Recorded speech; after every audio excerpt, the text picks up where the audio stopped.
Hoy vamos a meternos de lleno en la historia de una auténtica leyenda, una máquina que, de verdad, definió toda una era y que al día de hoy sigue acelerando el pulso de cualquiera que ame los autos, el Nissan Silvia S14 Qooqui de 1998. Exacto. Esa es justamente la actitud que define a este coche. Porque, a ver, no estamos hablando de un vehículo cualquiera. Esto es una declaración de intenciones con ruedas. Una bestia que pasó de ser un diseño medio incomprendido a un icono que nadie puede discutir.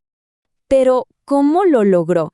Esa es la gran pregunta, ¿no? Y es la que vamos a responder. Vamos a desglosar la historia, la técnica y, sobre todo, la pasión que convirtieron a este deportivo japonés en el monarca del tuning y, por supuesto, del drift. Este es el plan. Vamos a explorar su diseño, su motor, que es legendario, su dominio en las pistas, el impacto cultural que tuvo y el increíble valor que ha alcanzado hoy en día. ¡Arranquemos!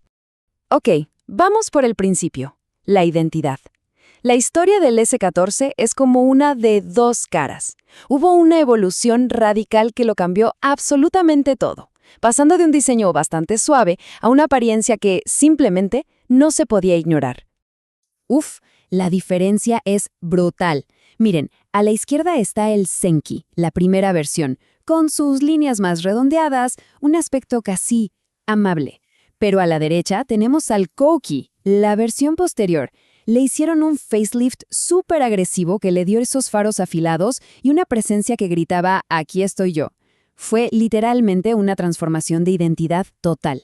Si los metemos en los detalles de esa transformación, los faros se volvieron siniestros, una verdadera mirada de halcón.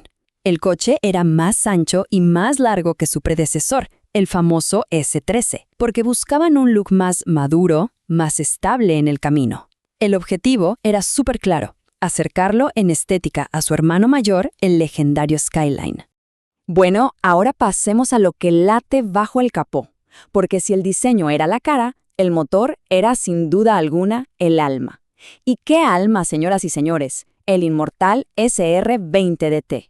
En su versión más potente, la Spec R japonesa entregaba 250 caballos de fuerza. Una cifra muy seria para 1998. Pero la potencia no lo era todo, para nada. La clave estaba en su tecnología. Un turbo Garrett T28 y, lo más importante, la sincronización variable de válvulas, el famoso VTC. El resultado, una respuesta de aceleración casi telepática. Para entender lo que esto significaba, hay que hablar del turbo lag.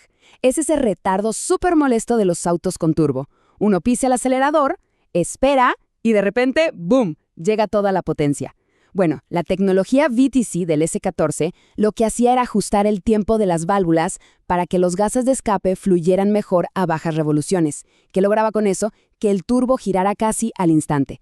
El resultado, la potencia llegaba justo cuando se la pedía, sin dudarlo un segundo.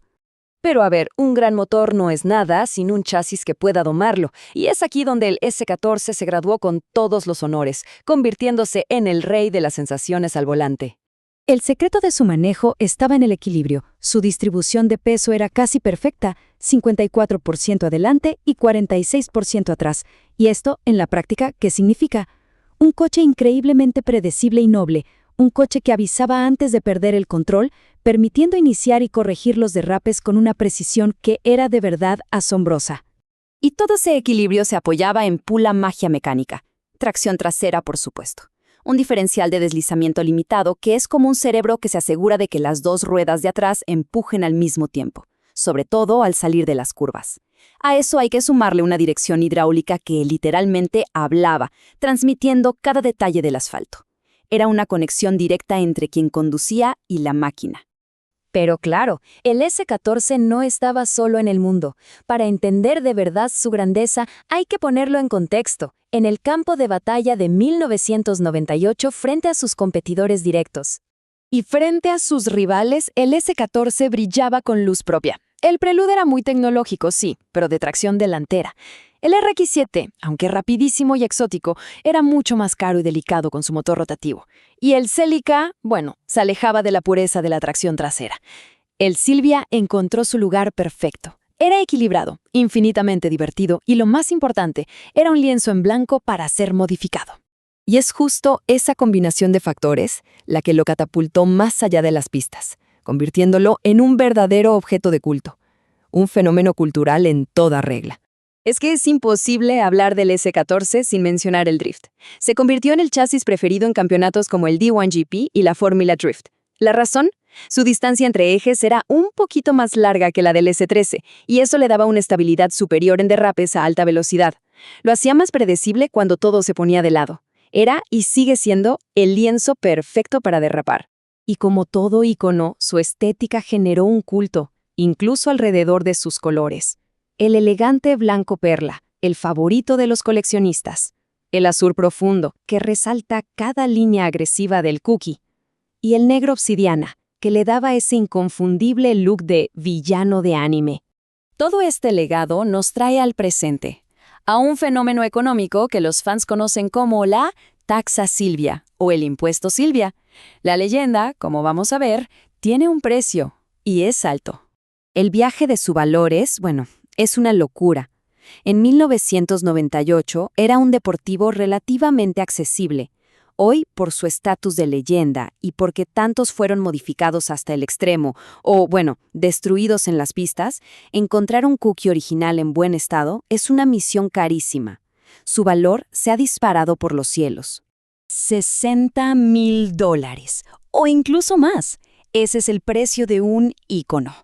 Para muchos, ha resultado ser una inversión más rentable que algunas acciones de tecnología y es la prueba definitiva de su estatus de leyenda.